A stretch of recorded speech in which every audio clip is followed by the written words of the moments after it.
गौ माता ने बताया, पति पत्नी का रिश्ता कितने जन्मों तक रहता है। दोस्तों, प्राचीन समय की बात है। किसी नगर में एक धनवान सेठ रहता था। उस सेठ की पत्नी बहुत ही सुंदर और संस्कारी थी। सेठ अपनी पत्नी से बहुत प्रेम करता था और उसके साथ सुखपूर्वक जीवन व्यतीत कर रहा था।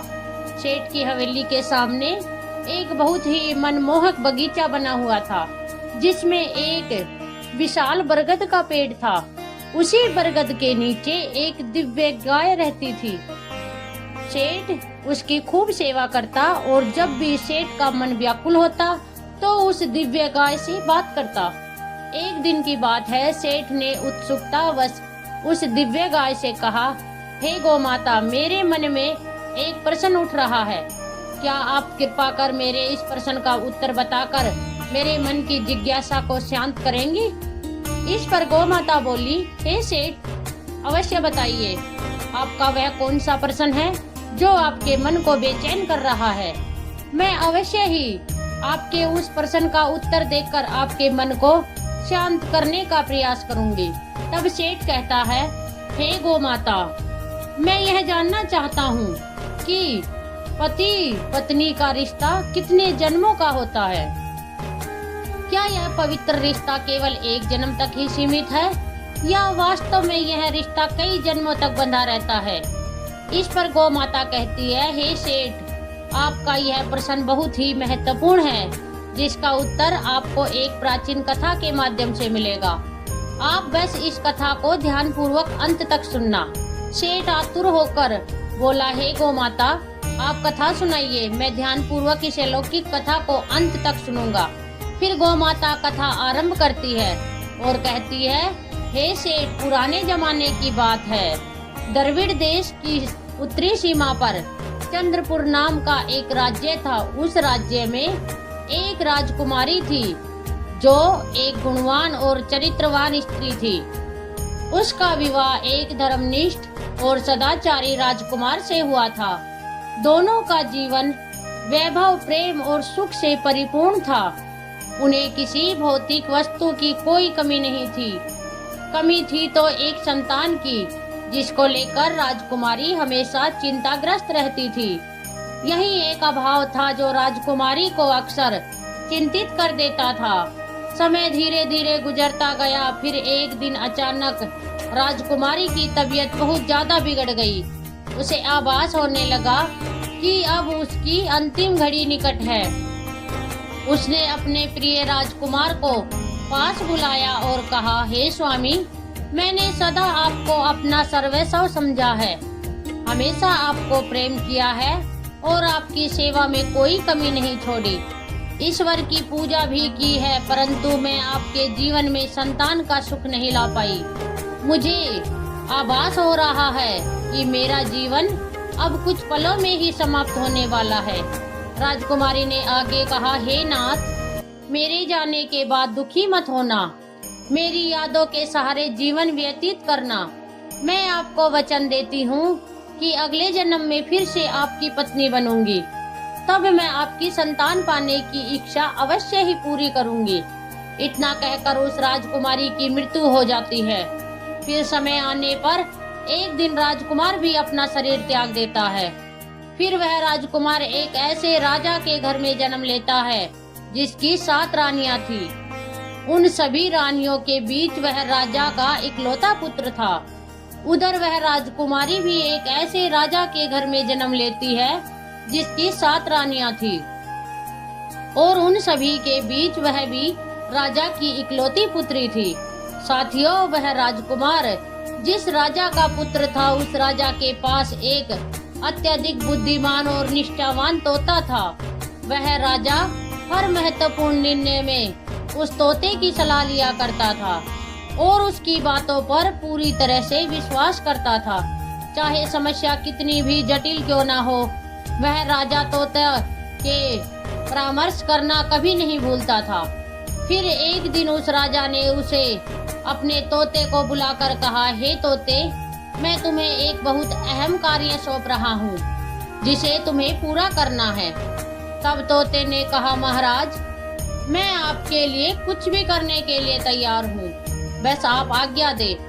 फिर राजा ने कहा, हे तोते, तुम तो जानते ही हो मेरा सिर्फ एक ही पुत्र है और मैं उसके लिए एक ऐसी राजकुमारी चाहता हूँ जो गुणवान, संस्कारी और हर दृष्टि से विशेष हो। तुम्हें बस वैसी ही राजकुमारी ढूंढनी है। इसके बाद राजा ने उस तोते को अपने मन की सारी बात बता दी कि वह कैसी पुत्रवधी चाहता है।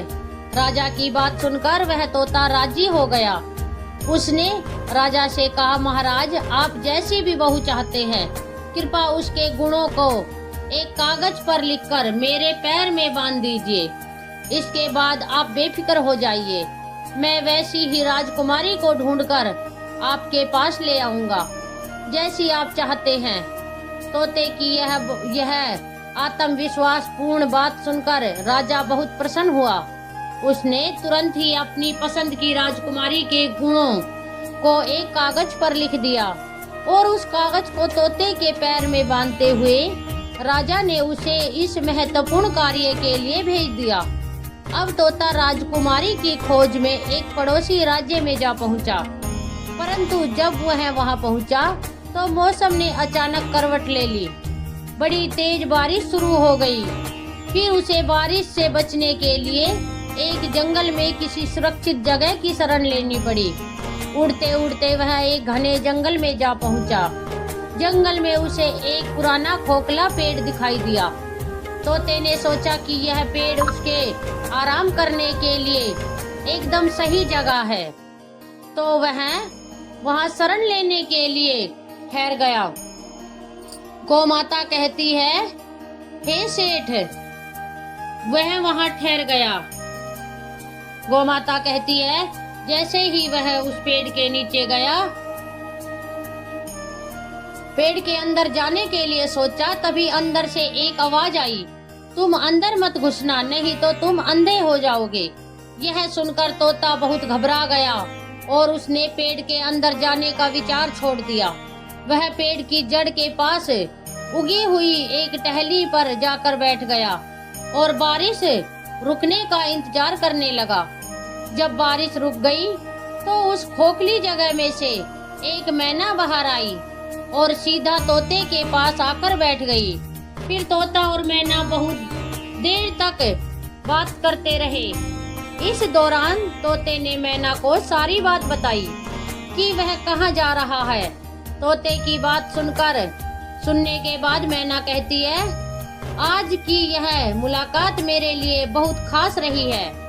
फिर वह मैना तोते से आगे कहती है कि जैसे आप अपने राजा के प्रति वफादार हैं, वैसे ही मैं भी अपने राजा के प्रति वफादार हूँ। आप अपने राजा के पुत्र के लिए ऐसी राजकुमारी की खोज में निकले हैं जिसमें सभी गुण ठीक हों। ठीक उसी तरह मैं भी अपने राजा की पुत्री यानी राजकुमारी के लिए एक ऐसे राजकुमार की तलाश में हूँ जो हर दृष्टि से श्रेष्ठ और गुणवान हो। फिर वह तोता मैना से कहता है, हे मैना, हमारे राजा ने आदेश दिया है कि हमें ऐसी राजकुमारी ढूंढनी है जो ऐसे घराने से हो जहाँ राजा की 7 रानियां हो, क्योंकि हमारे राजा की भी 7 रानियां हैं। तब मैना कहती है, अब तो बात बन ही जाएगी, क्योंकि तुम्हारे राजा की भी 7 रानियां हैं और हमारे राजा की भी 7 रानियां हैं। तुम्हारे राजा का भी केवल एक पुत्र है और हमारे राजा की भी केवल एक पुत्री है। तुम्हारे राजा का पुत्र सर्वगुण संपन्न है और हमारे राजा की पुत्री भी हर गुण से श्रेष्ठ है। इस प्रकार तोते ने मैना को राजकुमार की सारी पसंद विस्तार से बता दी और मैना ने भी राजकुमारी की रुचियां और विशेषताएं तोता को समझा दी। फिर दोनों तोता और मैना राजकुमारी के राज्य की ओर रवाना हो गए। तोता मन ही मन बहुत खुश था। वह सोच रहा था कि अब मेरे राजा का सपना पूरा हो जाएगा। जैसे राजकुमारी वे चाहते हैं वैसी ही राजकुमारी मुझे मिल चुकी है। अब उनकी हर इच्छा पूर्ण होगी। जब तोता और मैना उड़ते हुए राजकुमारी के महल में पहुँचे तो महल के एक सिपाही ने उन्हें देख लिया। वह सिपाही तुरंत राजा के पास गया और बोला, महाराज, मैना ने आपके साथ बहुत बड़ा विश्वासघात किया है। आपने मैना को जिस कार्य के लिए भेजा था उसने वह कार्य पूरा नहीं किया। वह राजकुमार की तलाश में कहीं नहीं गई। मैंने अपनी आंखों से उसे एक तोते के साथ घूमते हुए देखा है। उसने आपकी आज्ञा का उल्लंघन किया है और आपकी बातों को पूरी तरह से भुला दिया है। सिपाही की यह बात सुनकर राजा को बहुत गुस्सा आ जाता है और वह तोता और मैना दोनों को मारने का आदेश देता है। जब यह बात मैना को पता चली तो उसने तोते से कहा, हे तोता, हम दोनों की जान अब खतरे में है। हमें जितनी जल्दी हो सके यहाँ से भाग जाना चाहिए। अगर हम यहीं रुके रहे तो बेमौत मारे जाएंगे, इससे पहले कि राजा के सिपाही हमें ढूंढ ले। चलो यहाँ से दूर भाग जाते हैं। फिर ऐसा सोचकर तोता और मैना ने तुरंत वहाँ से उड़ान भरी और बहुत दूर निकल गए। राजा के सिपाहियों ने तोता और मैना को ढूंढने की बहुत कोशिश की, लेकिन वे कहीं नहीं मिले। अंत में सिपाहियों ने यह मान लिया कि तोता और मैना को राजा के आदेश का पता चल गया होगा, इसलिए वे भाग गए होंगे। यह सोचकर राजा के सिपाही खाली हाथ महल में लौट आए। फिर कुछ दिन बाद तक तोता और मैना ने इंतजार किया ताकि लोग उस बात को भूल जाएं। जब उन्हें लगा कि सही समय आ गया तो वे फिर से महल लौट आए और आकर तोता राजा के बाएं घुटने पर बैठ गया और मैना दाएं घुटने पर बैठ गई। फिर मैना ने राजा से पूछा, हे महाराज, आप हमें क्यों मारना चाहते थे? हमने हमेशा आपकी वफादारी की है। आपके महल के सिपाही हमसे जलते हैं और इसलिए उन्होंने आपके सामने हमारी बुराई की। लेकिन हम दोनों, तोता और मैना, जो बड़े शान वाले, बुद्धिमान और अमीर राजाओं के वफादार सेवक हैं, हमने आपके साथ हमेशा वफादारी की है। इसके बाद तोता और मैना ने राजा के समक्ष अपनी पूरी बात रखी। तोता और मैना ने राजा से कहा, हे महाराज, हम दोनों उन 2 राजाओं के सेवक हैं जिनके राज्य में 7 रानियां हैं। उनमें से एक राजा का केवल एक पुत्र है और दूसरे राजा की केवल एक पुत्री। इन दोनों राजाओं ने भले ही कभी एक दूसरे को देखा नहीं है, लेकिन वे अपने बच्चों का विवाह एक दूसरे के बच्चों से करना चाहते हैं। एक राजा को ऐसी बहू चाहिए जैसी दूसरे राजा की पुत्री है और दूसरे राजा को वैसा ही दामाद चाहिए जैसा पहले राजा का पुत्र है। देखिए महाराज, हम दोनों उन्हीं 2 राजाओं के सेवक हैं। ईश्वर की कृपा से हम राज्य के बाहर एक जंगल में मिले और यह शुभ समाचार लेकर आपके पास आए हैं। इस प्रकार तोता और मैना ने अपनी बात राजा से कही। उनकी बात सुनकर राजा बहुत प्रसन्न हुए। उसी समय तोते ने अपना पैर राजा की ओर बढ़ाया और जिस पर एक छोटा सा कागज बंधा हुआ था। उस कागज पर ठीक ठीक वही बातें लिखी थी जो दूसरे राजा ने अपनी पसंद को लेकर कही थी। राजा ने जब वह कागज पढ़ा तो उसके चेहरे पर प्रसन्नता छा गई। हालांकि शुरुआत में राजा को तोता और मैना की बातों पर थोड़ा संशय हुआ, परंतु जब उसने उनके पास मौजूद दोनों कागजों को मिलाकर देखा और हर बात एकदम सटीक पाई तो उनकी सारी शंका समाप्त हो गई और उसे तोता मैना पर भरोसा हो गया। फिर राजा ने तोते के पैर से राजकुमार की सुंदर शाही तस्वीर निकाली और तुरंत दासी के द्वारा उसे अपनी रानियों के पास भिजवा दिया। पैगाम में लिखा था, इस तस्वीर को ध्यान से देखिए और बताइए क्या यह राजकुमार हमारी राजकुमारी के लिए योग्य वर है या नहीं। क्या आप सभी रानियां इस राजकुमार को पसंद करती हैं या नहीं। कुछ दिन बीत गए पर रानियों की तरफ से कोई उत्तर नहीं आया। इस बीच राजकुमारी को राजकुमार की तस्वीर बहुत पसंद आ गई।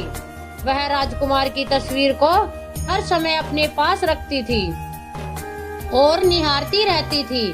आखिरकार कुछ दिनों के बाद रानियों की तरफ से जवाब आया कि राजकुमार सबको पसंद आया है, अब उसका विवाह जल्द से जल्द हो जाना चाहिए, क्योंकि राजकुमारी तो राजकुमार को देखे बिना जी नहीं पा रही थी।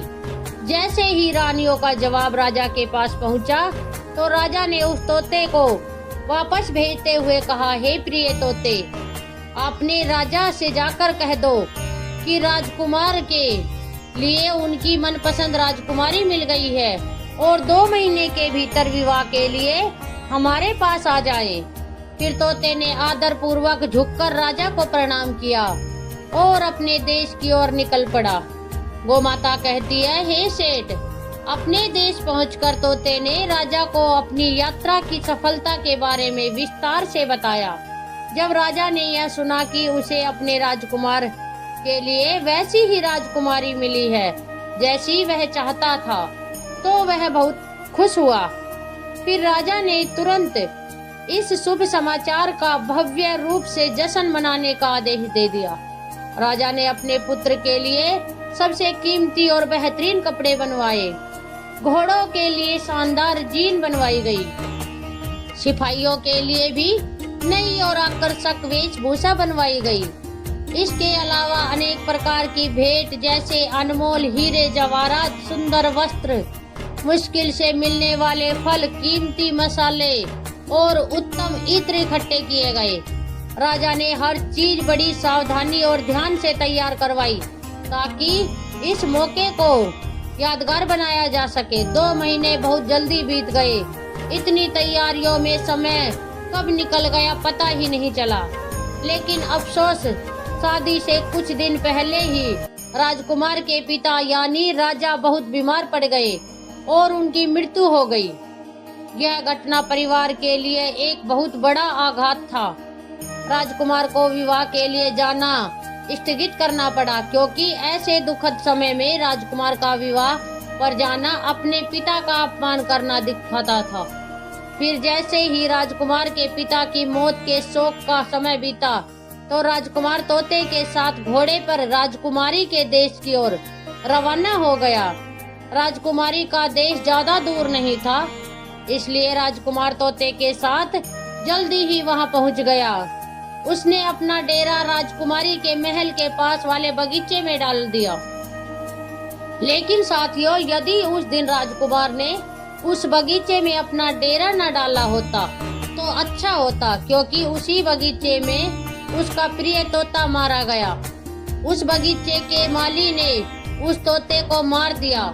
हुआ यूं कि बगीचे में खजूर के एक पेड़ पर बैठा हुआ वह तोता खजूर तोड़ तोड़ कर राजकुमार की ओर फेंक रहा था। लेकिन यह बात उस बाग के मालिक को अच्छी नहीं लगी, तो उसने क्रोध में आकर तोते को मार डाला। जैसे ही यह घटना घटी, राजकुमार पर मानो दुखों का पहाड़ टूट पड़ा। उसके कुछ देर बाद ही उसने सुना कि राजकुमारी के पिता ने अब अपनी पुत्री का विवाह उनसे करने से इनकार कर दिया था। कारण यह था कि राजकुमार के पिता अब इस संसार में नहीं रहे थे और अब वे इस विवाह को उचित नहीं मानते थे। अब बगीचे में डेरा डालने के कुछ दिन बाद ही राजकुमारी बाहर सैर करने के लिए अपनी पालकी में जा रही थी। संयोगवश वह उसी रास्ते से गुजरी जहां राजकुमार ने बगीचे में अपना डेरा डाल रखा था। जैसे ही उसकी दृष्टि बगीचे की ओर गई, उसकी नजर राजकुमारी पर पड़ी। राजकुमारी ने राजकुमार को तुरंत पहचान लिया, क्योंकि उसकी तस्वीर अभी भी राजकुमारी के पास थी। राजकुमारी ने उस समय कुछ नहीं कहा, बस चुपचाप अपनी पालकी धोने वाले कहारों को वापस महल चलने का आदेश दिया, क्योंकि राजकुमारी को उसका प्रेमी मिल गया था। उसी समय से राजकुमारी को सब कुछ अच्छा लगने लगा था। शाम को भोजन के लिए राजकुमारी ने अपनी थाली से आधा खाना खाया और बाकी का खाना राजकुमार की तस्वीर के साथ राजकुमार को भिजवा दिया। राजकुमारी ने अपनी प्रिय सेविका से कहा कि वह राजकुमार से कहे कि यह भोजन स्वीकार करे, और यदि वे इस भोजन को इनकार करे तो उनसे कहना कि अपनी उंगली इस भोजन में घुसा ले। फिर सेविका ने वैसा ही किया जैसा राजकुमारी ने कहा था। जब राजकुमार ने भोजन करने से मना किया तो सेविका ने उसे भोजन में अपनी उंगली घुसाने के लिए कहा। जैसे ही राजकुमार ने थाली के चावल में अपनी उंगली डाली तो उसे वहां उसकी तस्वीर मिली। राजकुमार सोचने लगा, राजकुमारी तो मुझसे प्रेम करती है। यह सोचकर उसने अपने हाथ पोंछे और तुरंत राजकुमारी के लिए एक चिट्ठी लिखी, जिसे उसने सेविका के साथ राजकुमारी के पास भेज दिया। जब राजकुमारी ने वह चिट्ठी पढ़ी तो उसके मन में राजकुमार से मिलने की प्रबल इच्छा जाग उठी। आधी रात को चुपचाप उसने अपना घोड़ा तैयार करवाया और सोने की असरफियों से भरी हुई एक थैली लेकर महल से बाहर निकल पड़ी, जहां राजकुमार ठहरा हुआ था। फिर राजकुमारी बगीचे में चुपके से राजकुमार के पास पहुंच गई और राजकुमार से कहने लगी कि तुम चौंको मत। मैं जानती हूँ यह अचानक हुआ है, लेकिन मैं तुमसे बहुत प्रेम करती हूँ, इसलिए बिना किसी को बताए छुपकर तुम्हारे पास आई हूँ। मेरे पिता हमारे विवाह के लिए कभी सहमति नहीं देंगे, इसलिए मैं तुमसे अनुरोध करती हूँ, अपना घोड़ा तैयार करो और मुझे अपने देश ले चलो, जहाँ हम दोनों बिना किसी भय और रोक टोक के एक साथ रह सके। फिर राजकुमार ने कहा, ठीक है, हम दोनों यहाँ से चलने के लिए तैयार हैं, लेकिन मैं तुमसे बहुत प्रेम करती हूँ, इसलिए बिना किसी को बताए छुपकर तुम्हारे पास आई हूँ। मेरे पिता हमारे विवाह के लिए कभी सहमति नहीं देंगे, इसलिए मैं तुमसे अनुरोध करती हूँ, अपना घोड़ा तैयार करो और मुझे अपने देश ले चलो, जहाँ हम दोनों बिना किसी भय और रोक टोक के एक साथ रह सके। फिर राजकुमार और राजकुमारी दोनों अपने अपने घोड़ों पर सवार होकर राज्य की सीमा से बाहर निकल गए। चलते चलते वे एक ऐसे नगर में पहुँचे जहाँ पर उनकी जान बहुत बड़े खतरे में पड़ गई। वे जिस नगर में पहुँचे उस नगर में एक जादूगरनी रहती थी, जो अपनी काली शक्तियों के लिए प्रसिद्ध थी। उस जादूगरनी की एक पुत्री थी, जो जितनी सुंदर थी उतनी ही चालाक भी थी। जैसे ही उसकी नजर राजकुमार पर पड़ी, वह उसकी सुंदरता पर मोहित हो गई। मन ही मन उसने निश्चय कर लिया कि वह उसी राजकुमार से विवाह करेगी, चाहे जो भी करना पड़े। अब वह जादूगरनी की बेटी यह सोचने लगी कि आखिर कैसे वह उस राजकुमार को अपना बना सके। उसे एक चाल सूझी। उसने अपनी माँ से कहा, माँ, क्यों ना हम उस राजकुमार और राजकुमारी को अपने घर भोजन पर आमंत्रित करें। तब जादूगरनी ने अपनी बेटी की बात मान ली और एक योजना बनाई। उसने राजकुमार और राजकुमारी दोनों को अपने घर भोजन के लिए आमंत्रित किया। फिर राजकुमार और राजकुमारी दोनों उस जादूगरनी के घर भोजन करने पहुँचे, लेकिन जैसे ही वे अंदर गए, जादूगरनी ने एक चाल चली। उसने राजकुमार को एक अलग कमरे में बुलाया और उसके गले में एक रस्सी का फंदा डाल दिया। रस्सी का फंदा डालते ही वह राजकुमार एक बंदर के रूप में बदल गया। फिर जादूगरनी ने तुरंत उसे पिछले दरवाजे से बाहर निकाला और एक सुरक्षित स्थान पर ले जाकर उसे बांध दिया। उसके साथ ही उसने अपनी बेटी को भी उस बंदर रूपी राजकुमार के पास भेज दिया। इधर राजकुमारी भोजन करने के बाद अपने प्रेमी राजकुमार को ढूंढने लगी, लेकिन वह उसे कहीं नहीं मिला, क्योंकि राजकुमार अब एक बंदर बन चुका था। इसलिए राजकुमारी उसे पहचान ही नहीं सकी। इधर दिन भर वह बंदर रूपी राजकुमार जादूगरनी की बेटी के पीछे पीछे घूमता रहा। वह जहाँ भी जाती वह बंदर उसके पीछे साए की तरह चलता। फिर वह जादूगरनी की बेटी हर रात बंदर के गले में पड़ी रस्सी का फंदा खोल देती थी और वह बंदर फिर से अपनी असली रूप यानी राजकुमार में बदल जाता था। रात भर वह राजकुमार के रूप में रहता, लेकिन सुबह होते ही वह फिर उसी फंदे को उसके गले में डाल देती, जिससे वह दोबारा बंदर बन जाता। दिन भर वह उसे इधर उधर अपने साथ घुमाती रहती। उस राजकुमारी की हालत बेहद खराब हो गई थी। कई दिन बीत गए थे और वह अब तक राजकुमार से नहीं मिली थी। वह पागलों की तरह अपने राजकुमार को ढूंढ रही थी। वह बुरी तरह से परेशान और दुखी थी। उसको पता ही नहीं था कि अब वह करे तो क्या करे। वह सोचती कि आखिरकार राजकुमार मुझे छोड़कर कहाँ चला गया। उसके मन में तरह तरह के ख्याल आते। कभी वह सोचती कि शायद राजकुमार ने उसे धोखा दे दिया, लेकिन फिर उसके दिल से आवाज आती कि राजकुमार ऐसा नहीं कर सकते। वह मुझसे बहुत प्रेम करते हैं, मैं भी उनसे बहुत प्रेम करती हूँ। फिर वह सोचती कहीं ऐसा तो नहीं कि किसी ने राजकुमार को मार दिया हो। फिर उस राजकुमारी ने अपने दुख को भुलाने और सच का पता लगाने का निश्चय किया। उसने अपने रूप को बदलते हुए एक पुरुष का वेश धारण किया और सीधे उस नगर के राजा के दरबार में जा पहुंची, जहां उसने राजा के सामने अपनी बात रखी। राजा उसकी वाणी, व्यक्तिगत और तेजस्विता से इतना प्रभावित हुआ कि हैरान रह गया। उसकी बुद्धिमानी और साहस देखकर राजा ने उसे अपने राज्य का कोतवाल नियुक्त कर दिया। गोमाता कहती है, हे सेठ, अब वह पुरुष बनी राजकुमारी जो अब सबकी नजरों में कोतवाल थी, दरबार में अपनी जिम्मेदारियां निभाने लगी। कोतवाल होने के कारण उसे कई घरों में जाने और उसके भेद जानने का मौका मिलता। धीरे धीरे उसने पूरे नगर की हर गली, हर परिवार, हर कोने के रहस्य को जानना शुरू कर दिया। समय धीरे धीरे बीतता गया, कई साल गुजर गए और फिर एक दिन उस नगर के राजा की मृत्यु हो जाती है।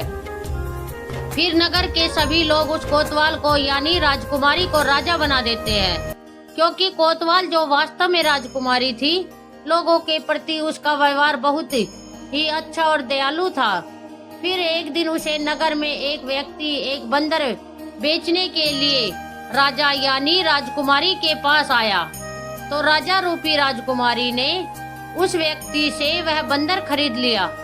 वह बंदर बड़ा ही अद्भुत था, क्योंकि वह किसी भी खोई हुई वस्तु को सूंघ कर खोज सकता था। फिर कुछ समय बाद एक दिन वह बंदर अचानक कहीं गुम हो गया। तब राजा रूपी राजकुमारी ने तुरंत पूरे नगर में घोषणा करवाई कि नगर के सभी बंदरों को दरबार में लाया जाए। उधर यह सूचना जादूगरनी तक भी पहुंची। अब नगर के सभी बंदर राजा के सामने एकत्रित किए गए, लेकिन जादूगरनी ने अपने बंदर को राजा के दरबार में नहीं भेजा। राजा रूपी राजकुमारी को जब यह पता चला कि जादूगरनी ने अपना बंदर नहीं भेजा, तो वह बहुत क्रोधित हो गई। उसने सिपाहियों को आदेश दिया कि जादूगरनी के घर जाकर बंदर को जबरदस्ती दरबार में लाया जाए। जैसे ही सिपाहियों ने उस बंदर को दरबार में लाकर उसके गले की रस्सी को जोर से खींचा, वह रस्सी अचानक उसकी गर्दन से टूट गई और रस्सी गर्दन से निकलते ही वह बंदर राजकुमार के रूप में बदल गया। फिर तो उस राजा रूपी राजकुमारी का सपना साकार हो गया और वह दौड़कर एकदम से राजकुमार से लिपट गई। उसने सैनिकों को आदेश दिया कि जादूगरनी और उसकी बेटी को तुरंत बंदी बना लिया जाए। फिर उस जादूगरनी और उसकी बेटी को पकड़कर बांध दिया गया। उसके बाद राजा रूपी राजकुमारी ने नगरवासियों से कहा कि अपने राजकुमार को ढूंढने के लिए मैंने एक पुरुष का रूप धारण किया था। मैं वास्तव में एक स्त्री हूँ और अब जब मेरा राजकुमार वापस मिल गया है, तो मैं चाहती हूँ कि आप सब मुझे अपनी रानी और उन्हें अपना राजा स्वीकार करें। इस प्रकार नगरवासियों ने हर्ष की लहर दौड़ गई। सभी ने राजकुमारी को अपनी रानी और राजकुमार को अपना राजा स्वीकार कर लिया। अब राजकुमार राजा बनता है और राजकुमारी रानी बनती है और उधर उस जादूगरनी को उसके बुरे कर्मों की सजा दी जाती है और उसकी बेटी को हमेशा के लिए कारागार में डाल दिया जाता है, क्योंकि जादूगरनी की जो बेटी थी उसने अपने निर्दोष पति पर झूठा आरोप लगाकर उसे एक राजा की कैद में डलवा दिया था। वो माता कहती है, हे सेठ, एक दिन वह राजकुमार और राजकुमारी राजा और रानी बनकर घूमने के लिए जाते हैं और जब वे जंगल में होकर गुजरते हैं तो वह एक वृक्ष के पास आराम करने लगते हैं। वह वृक्ष बहुत पुराना था और उस पर राजकुमारी और राजकुमार ने अपने पिछले जन्म में एक प्रेम चिन्ह अंकित किया था, जो पूरी तरह से सुरक्षित था। जैसे ही उनकी नजर उस चिन्ह पर पड़ी तो एकदम से उन दोनों को अपने पूर्व जन्म की सारी बातें याद आ जाती है। फिर वह राजकुमारी राजकुमार से कहती है, हे नाथ, अब मुझे सब कुछ स्मरण हो गया है। मैं आपको पिछले जन्म से ही प्रेम करती आई हूँ और आप भी मुझसे उतना ही प्रेम करते हैं। मैंने इस जीवन में भी आपकी सेवा में कोई कमी नहीं छोड़ी थी, लेकिन मुझे केवल इस बात का दुख था कि मैं आपकी खुशी के लिए एक संतान को जन्म नहीं दे सकी। लेकिन देखिए, ईश्वर ने हम दोनों को फिर से इस जन्म में एक कर दिया है। हम फिर से पति पत्नी के रूप में एक साथ हैं, क्योंकि यह सच्चा प्रेम था। मुझे पूर्ण विश्वास है कि इस जन्म में भगवान हमारी प्रार्थनाएं अवश्य सुनेंगे और हमें संतान का सुख अवश्य प्राप्त होगा। समय धीरे धीरे बीत जाता है। उनके पिछले जन्म की सभी अधूरी इच्छाएं इस जन्म में एक एक करके पूरी होने लगी। कुछ समय बाद रानी गर्भवती हो जाती है और समय आने पर एक सुंदर पुत्र को जन्म देती है। इस प्रकार एक पत्नी ने अगले जन्म में अपने पति को फिर से प्राप्त किया और उसकी खुशी के लिए एक पुत्र रतन को जन्म दिया। वो माता कहती है, हे सेठ, यह कथा से हमें यह पता चलता है कि यदि स्त्री और पुरुष एक दूसरे से सच्चा प्रेम करते हैं तो ऐसे पति पत्नी का रिश्ता जन्म जन्मांतर का होता है। और वहीं अगर कोई स्त्री पुरुष को धोखा देती है या कोई पुरुष किसी स्त्री को धोखा देता है तो उसे भी धोखा ही मिलता है। पति पत्नी का रिश्ता अटूट विश्वास का होता है, इसलिए पति पत्नी को हमेशा एक दूसरे के साथ विश्वास बनाए रखना चाहिए। जो स्त्री पुरुष विश्वास की डोर मजबूत रखते हैं वे 7 जन्मों तक पति पत्नी के रूप में मिलते हैं और उनके पिछले जन्म की अधूरी इच्छाएं भी उनके भाग्य के अनुरूप पूरी हो जाती हैं। जिस प्रकार राजकुमारी को अगले जन्म में वही प्रिय राजकुमार पति के रूप में मिला और जो संतान प्राप्ति की अभिलाषा अधूरी रह गई थी वह भी इस जन्म में पूरी हो गई। वो माता कहती है, हे सेठ, पति पत्नी की जोड़ी ईश्वर के आशीर्वाद से बनती है, जिसे कोई नहीं मिटा सकता। जो किस्मत में लिखा है एक दिन वह जरूर मिलेगा और जो किस्मत में नहीं है वह चाहकर भी नहीं मिलेगा। जादूगरनी की बेटी का आचरण शुद्ध नहीं था। वह अपनी काली शक्तियों का सहारा लेकर राजकुमार को पाना चाहती थी, लेकिन राजकुमार उसकी किस्मत में नहीं था, इसलिए लाख कोशिश के बावजूद भी वह उसे प्राप्त नहीं कर सकी। क्योंकि जो किस्मत में नहीं होता वह कभी प्राप्त नहीं होता। साथियों, इस तरह कथा सुनकर सेठ इस दिव्य गाय से कहता है, हे गौ माता, आपकी यह पावन कथा सुनकर मैं धन्य हो गया। कहानी सुनकर सेठ के मन की बेचैनी दूर हो गई और सेठ को उसके प्रश्न का उत्तर मिल गया। उम्मीद है साथियों आपको यह कथा अच्छी लगी होगी। अगर आपको इससे कुछ सीखने को मिला हो तो वीडियो को लाइक शेयर करके चैनल को सब्सक्राइब कर लेना और जाते जाते कमेंट में हाइप जरूर देना। मिलते हैं अगली वीडियो के साथ, तब तक के लिए जय सिया राम।